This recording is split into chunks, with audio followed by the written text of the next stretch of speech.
Hello students, आज हम 8th class की मैथ्स की वर्कशीट नंबर 19 करेंगे, जो कि आपकी 1 दिसंबर 2020 की वर्कशीट है। और आज का हमारा विषय है बच्चों वर्गमूल का अनुमान लगाना। तो चलिए शुरू करते हैं। प्रिया, इस आकृति को देखकर बताओ इस आकृति का आकार क्या है। बच्चों, आपको यहाँ पर एक आकृति दी गई है साइड में, ठीक है, इसकी बात की जा रही है। तो रिया कहती है वर्गाकार दिखाई देती है, परंतु लंबाई और चौड़ाई को मापना होगा।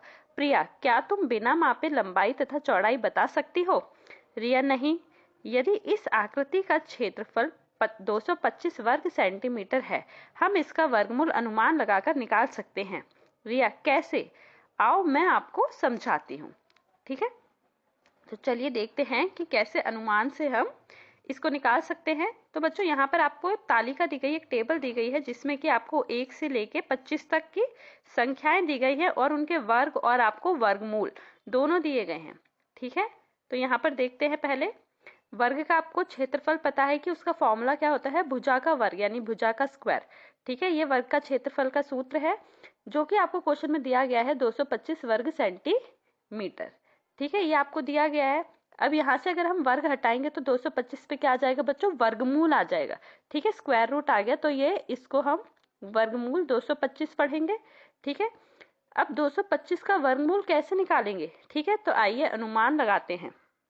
अनुमान कैसे लगाएंगे। अब 225 में इकाई का अंक पे क्या है, 5 है बच्चों। ये देखिए, ये जो इकाई का अंक है इस पे क्या है, 5 दिया गया है हमें, अतः वर्गमूल संख्या का इकाई का अंक 5 ही होगा।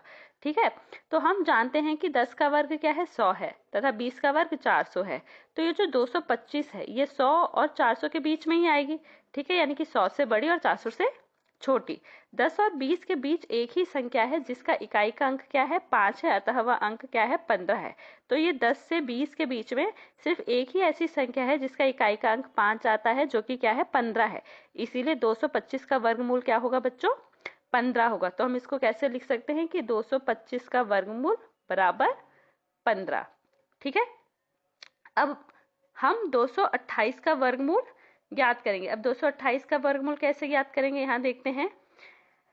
हम क्या करेंगे, इससे अगली पूर्ण वर्ग संख्या देखेंगे, कितनी है, 256।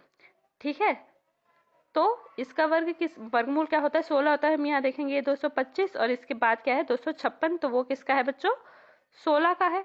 ठीक है, अब 15 का वर्ग 225, 16 का वर्ग 256। इसका मतलब ये जो 228 है ये क्या होगा, 225 से तो बड़ा है 228, लेकिन 256 से क्या है, ये छोटा है। ठीक है, 256 से छोटा है ना, तो ये 15 और 16 के मध्य होगा और 256 की अपेक्षा 228 225 के अधिक निकट है। ठीक है, तो ये देखिए इससे अधिक निकट है ना, ये यहाँ तो सिर्फ 3 का डिफरेंस और यहाँ ज्यादा का अंतर आ जाएगा। इसीलिए अनुमान के आधार पर 228 का वर्गमूल 15 हो सकता है। आप अनुमान के निशान को इसका उपयोग करके भी लिख सकते हैं। ठीक है, तो यहाँ पर हमने क्या लिखा कि जो 228 है वो किसके बराबर हो सकता है, 15 के। देखो बच्चों, ये जो हमने 225 लिखा ये बराबर 15, इसका मतलब क्या है कि ये एग्जैक्ट है कि 225 का वर्गमूल 15 ही होगा। बट हम यहाँ जो ये लिख रहे हैं 228, इसका अनुमान 15 है, यानी कि 15 के बराबर होगा, लगभग 15 के आसपास, एग्जैक्ट 15 नहीं है ये। ठीक है, तो अरे वाह दीदी, आपने तो मुझे एक दिलचस्प संकल्पना सिखाई दी। यानी फिर अंत में ये कहा। अब देखिए, आपको प्रश्न दिए गए हैं कुछ 4 करने के लिए, जिसमें आपको क्या करना है कि कुछ संख्याओं का वर्गमूल अनुमान लगाना है। तो सबसे पहले आपको दी गई है संख्या कितनी बच्चों, 80 दी गई है यहाँ पर। तो हम क्या करेंगे, देखिए हम जानते हैं कि 9 का वर्ग क्या होता है बच्चों, 81। इसके बाद अगली संख्या क्या है, 10 का वर्ग कितना होता है बच्चों, 100। ये दो संख्याएं। अब ये 80 कहाँ आएगा, किसके ज्यादा निकट है। अगर हम यहाँ पर चलो 8 का वर्ग भी देख लें तो वो 64। तो इन सब में हम देखेंगे कि जो 80 है वो सबसे निकट किसके आ रहा है, 81 के सबसे निकट आ रहा है। तो 80 का जो वर्गमूल होगा वो किसके बराबर होगा, 9 के वर्ग के। ठीक है, यानी कि इसके बराबर होगा ये। तो हम इसको इस तरीके से लिख सकते हैं कि ये इसका वर्गमूल बराबर है 9 के। ठीक है, या हम ये निशान लगाएंगे तो ये लगभग का निशान है। ठीक है, इसके बाद अगला दिया गया आपको 356। तो 356 के लिए देखते हैं बच्चों हम, आप चाहो तो टेबल में भी देख सकते हो। यहाँ पे 356 के लिए अगर आप देखेंगे तो यहाँ 324 और यहाँ 61 इन दोनों के बीच में आएगा, यानी कि 18 के वर्ग और 19 के वर्ग के बीच में। ठीक है, तो इसको यहाँ लिख लेते हैं कि 18 का वर्ग आप लिखोगे तो कितना होता है 324, 19 का वर्ग आप लिखोगे तो 361। तो ये किसके ज्यादा निकट होगा बच्चों? 356। ये 19 के ज्यादा निकट होगा, इसीलिए 356 का जो वर्गमूल है किसके बराबर हो गया? 19 के बराबर। ठीक है, अगला फिर आपको दिया गया है 509। 509 दिया गया है। अब तो इसको हम देखेंगे तो ये 22 का वर्ग होता है कितना का बच्चों? 484। ठीक है, और 23 का वर्ग होता है आपका 529। तो यहाँ देखिए ये किसके ज्यादा निकट आएगा? ये 23 के ज्यादा निकट आएगा, इसीलिए 509 को आप क्या लिख सकते हो?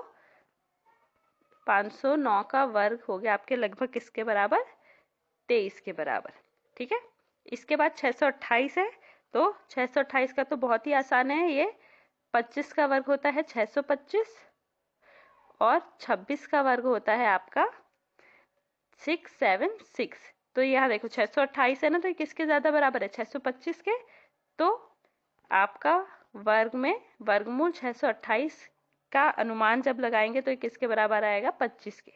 तो ये आज की वर्कशीट के आपके क्वेश्चन हो गए चारों।